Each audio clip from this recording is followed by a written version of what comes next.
Good afternoon. My name is Sean Dex and I welcome you back to the Mango Grove for your daily Bitcoin USD analysis video. And hey, it's a brand new week, so happy goddamn Monday. But everyone's so depressed, everyone's so bearish. So in today's video, I'm actually going to present a bullish case, a very, very bullish case, a possible $1,000 pump from around these levels. And hey, Bitcoin's actually shaping it up very, very nicely. This could actually turn out to be a very, very good argument, and I'm going to present that in today's video. But before I do that, I do want to wish you guys all of you guys back in Canada a very, very happy Labor Day weekend. I hope you guys enjoyed this 3-day weekend. I remember waiting and yearning for these 3-day weekends, especially after a beautiful summer in Canada. Man, I hated that 9 to 5 life so much so that I would actually count the days to the Labor Day weekend, man. Those were good times. But at the same time, I'm happy, really happy that I got away from that lifestyle. Hey, not to disparage any of you who are still enjoying the 9 to 5 life.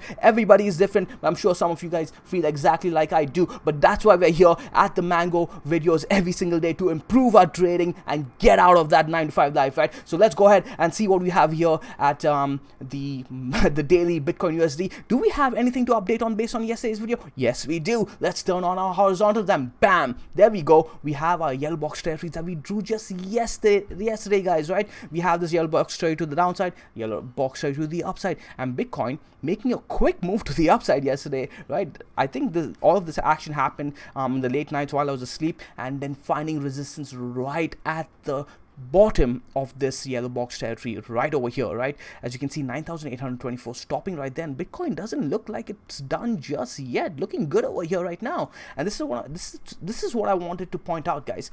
Trading can be this easy if you had set up these horizontals in advance, right? And honestly, guys, you don't need to even understand support and resistance. I did this using simple candlestick analysis. By the way, guys, if you are in the seed program, go ahead and watch the second live example, the chart examples that I put up just yesterday, because I did do these. I did draw these horizontals, these yellow box territories, using simple candlestick analysis, historical candlestick analysis, and this is how you can get some really, really good trades. Like this was what, a nice $550 move towards the upside, right? Even if you don't catch the very tip, that's a good $500 move to the upside. And this is how you can make a very, very good living. You don't need to catch every move. Just catch the very, very obvious ones, and boom, this is it. So that being said, now Bitcoin looking good here, right? Can it break this box? So that is the question. Is there an argument that could point to Bitcoin breaking 9,823 and possibly moving past this yellow box territory and going towards this yellow box territory, possibly even breaking this one and moving all the way up to 10,368. But hey, I can actually present an argument for Bitcoin going all the way up to 10,787, possibly even 11,226. Yes, I'm sounding bullish. Is Sean sounding way too bullish right now? Perhaps not. Let's go ahead and remove our horizontals and let's take this one step at a time. Here we have Bitcoin USD on the daily. Let's go ahead and turn on our Ichimoku, and what do we have? The classic mango trade, an edge-to-edge trade, right? We have a bounce at the Ichimoku right over here. I know some of you guys took this trade. I think Trader Fraser from the seed program as well also took this trade. I did not take this trade, but this might end up being a really, really good trade if you guys did take this long position, a longer term position. And already you guys are very, very in the clear if you guys have taken profit and riding the rest of the position onward and upward. So the edge-to-edge trade is currently pointing to around 10,355. Yes, you do have the Tenkin coming down aggressively at 10,118, but I'm not too worried about this guy over here. We are not flatlined on it just yet, right? Price could just shoot right past it and go to the cloud. If we do go ahead and break the cloud, which is sitting at 10,372, by the way, go ahead and turn on our horizontals, our box territory. As you can see, this second box territory, the top of the box, is at the top of the cloud. If we break that, we will also be breaking both these yellow box territories, and we'll be making a possible move towards the Kijun, sitting in at 11,156. Okay, let's say you guys are not that bullish, okay, and you guys don't think we could go through all of that. Let's throw away the daily and let's go a higher, one time frame higher. Okay, I'm gonna go ahead and pull on the 2-day time frame, and what do we have over here? The Bitcoin has just retaken the cloud and the Kijun on the 2-day, but this is not confirmed just yet for me. I would like to see Bitcoin hold this 2-day. We just opened a brand new 2-day. It's the 2nd of September. On the 4th of September, so we have 2 entire days to go. Bitcoin's not out of the woods just yet. If we can close above 9,800, let's round that off. If we can close a 2-day above 9,800, I will be looking towards a move all the way up to the 10K. 10,721. That would be a $1,000 move from these current levels. A $1,000 move. Now, is that really out of the question? Let's zoom out, okay, and just look at what Bitcoin has been doing on the 2-day. It's been putting together this consolidation formation, and perhaps we are not out of the consolidation just yet, right? Everybody thinks we are, but on the 2-day, it's looking like we still have a move to go. Could this be it? Could Bitcoin spike up to the upside and then take everybody by surprise? Don't count Bitcoin out, man. Do not, if history is any indication, do not count Bitcoin out just yet. Okay, so I'm going to go ahead and remove all these horizontals. This is getting really ugly. Okay, so it's not appropriate to get too bullish just yet. It's not appropriate to get too bearish just yet either. The bears do have a lot going in their favor right now, but they haven't cracked the major levels that I talked about in yesterday's video. So go ahead and watch yesterday's video. We are not there just yet, but the monthly, the weekly are the levels I'm looking for Bitcoin to break to turn me into a bearish mindset. Right now, not there just yet, but if Bitcoin does close this today a little higher, anywhere over 9,800, I'll start leaning towards more bullish moves. But on a lower time frame, Bitcoin has some work to do, right? We talked about that in yesterday's video. Okay, I do want to look at this 2 days a bit more. I'm going to go ahead and clear out the Ichimoku for now, and I'm going to turn on our momentum oscillators, and we're going to see something over here. I'm going to go ahead and actually turn off the RSI and look at only the stochastics. Okay, so as you can see, the stochastics are bottoming out over here, and now I don't want you guys to think, oh, stochastics are bottoming, it can't go any lower. No, these guys can go lower and can stay lower for a very, very, very long time, but we might be shaping up for something over here. The last time Bitcoin had come all the way down here, we were at the 21 EM around 10,180, and we had a $2,000 move all the way to the upside. A $2,000 move all the way upside. A $2,000 move all the way from here would be, well, you guys can do the math, but yeah, 11,700, right? And then before that, when Bitcoin, the last time before that Bitcoin was at these levels, all the way at the bottom was all the way here when Bitcoin had just made its recovery from 3,300-ish all the way, and then Bitcoin just went on a freaking run, right? Could this be another thing? Well, I don't want to get too bullish just yet, but I'll be waiting for these to cross to the upside to confirm that, and that's not going to happen just yet. That's going to take some time. Okay, Bitcoin's probably going to break a few levels before it does that. If we can close a 2-day above the 2-day 21 EMA, then I think Bitcoin would have also confirmed this 2-day stochastics cross, and then we can start targeting higher moves, perhaps a move to around 12,000-ish, 12,300 over there.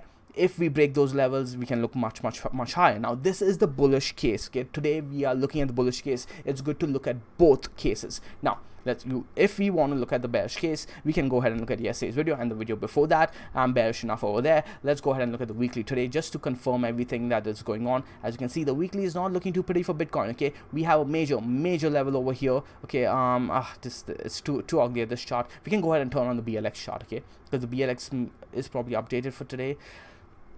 We have two major levels over here. I want to go ahead and draw them. Two major things going on over here. We have this horizontal. If Bitcoin closes the weekly underneath here, 9,535, I'm going to be very bearish. I'm going to be looking for that move all the way down to 8,500 first, then perhaps 7,400, then perhaps 6,600 if Bitcoin actually does that. But right now, Bitcoin bouncing off those levels very, very nicely. So the bears shouldn't get too excited just yet. Over here, we had a clear bull trap, but I'll talk about this in another video. Now, another thing I do want to talk about is the Ichimoku on the weekly. As you can see, we have this is the Ichimoku on the, it's the TK cross on the monthly, but I do want to talk about the Ichimoku on the weekly. Let's go ahead and pull out the cloud. We have confirmed a close inside, right? And yes, we have. If we give up the Tenkin, we are likely going to come down to first the Kijun, which is sitting at 8,400. Perhaps the bottom of the cloud sitting at 8,100. If we take our time, the next level will be all the way here, 7,555. Okay. lines up with these guys over here too. So but Bitcoin does have to break this level and then this level and this and then this level for us to get all the way there. For you guys who are listening on your audio, I do get some requests from you guys who do listen to these videos while driving. So it's 9,515 to the downside. Well, let's go ahead and pull that down. The Tenkin is sitting in at around 9,400. So closing a week under 9,400 would then make us shoot for 9,500. Closing the week under 8,500, sorry, 8,500, then we'd be looking at 7,500ish. Okay, that's on the weekly time frame. A lot can happen on the low time frames, and we can have a lot of wicks. Okay, so that's it for the weekly, and then we can go ahead and look at the monthly. And Bitcoin is for the bearish case, you have to be looking at the higher time frames, guys. That's just the easiest way to do it. We have confirmed this bearish TK cross, but I wouldn't put too much weight on this being extremely bearish, because remember, the higher time frames will have delayed crosses on the moving averages as well as the Tenkin and the Kijun. This could be a bearish TK cross followed by a bullish TK cross, but that doesn't mean that we don't play out the test towards the Tenkin. That could very well happen and then have the bullish TK cross. But the Tenkin is sitting all the way at 8,500 and we haven't flatlined yet. I want to see this flatline. If we keep moving down, I'm not gonna like that. The EMA is sitting at 6,953 on the monthly, 6,953 on the monthly. So we have moved up. This is a good thing. This is good. So 7,000 would be the next level I'm looking for. I wouldn't be calling 6,600 anymore. I'll be calling 7,000. Okay, that makes a lot more sense. Actually, that actually does make a lot more sense. Okay, so that's it for the monthly. We can go ahead back on over to a daily and do a quick update for all of you guys. I'll pull up the Ichimoku and the daily and remove all the horizontal. So what are we looking at? We're looking at first a possible edge to edge trade leading up to 10,364. If we break 10,364, I'd be looking at a move to 11,196 on the daily, right? We do have a lot of levels to break before that, and that is actually lining up with the 2-day levels. And on the 2-day, I'm looking at a possible C-span trade. If we can close this 2-day above 9,758, I'll be looking for around 10,712. For now, we can go ahead and clear up all of this and look at the simple horizontals that we've drawn. You can trade this, and honestly, trading this is not hard at all, right? We did this yesterday, and we did this for those of you guys who are in the seed program. You guys can see how you can draw this very effectively and very easily using simple candlestick analysis. And over here, as soon as we break this, we can look for move towards the upside. As long as we don't, you don't want to be a buyer here. You want to actually perhaps be a seller over here and look for a move towards the downside back to around 9,394, right? Does anything on the 4-hour indicate towards that? Let me go ahead and look at that quickly. Yes, the 4-hour is looking like not looking the strongest over here. Not looking the strongest over here. The Tenkin coming in down at 9,635. Perhaps you get a move to test 9,650-ish, this area over here on the lower time frames. I don't want to draw another box. It'll get too ugly. You can go ahead and move this down a little bit. Okay, the Kijun lining up over there too. Okay, so this is what we're looking at over here. I wouldn't want to be a buyer over here. Perhaps a buyer around these levels, but the best level to be buying would be just trading these boxes over here. Okay, that would be the easy trades for me. You keep taking these trades until they don't work. Similar to how I kept taking the trades over here, guys. You guys remember how I kept taking these $1,000 moves towards the upside when we were trading the it was this guy, this region right here, when you were trading the 12-hour 200 MA that lined up with this horizontal, kept buying it, kept taking the profits, kept buying, kept taking the profits. Okay, then we got this move to the downside, and hey, just keep doing that. You repeat the process as a trader, and a long term, man, your account builds up and builds up very fast. My name is Sean Dexter. I hope you guys enjoyed this video. Enjoy your 3-day weekend. Enjoy the rest of your week. I'll see you guys in tomorrow's video. Throw it a like, throw it a subscribe, hit the bell icon so you guys know when I post my next video. I'll see you guys soon. Ciao.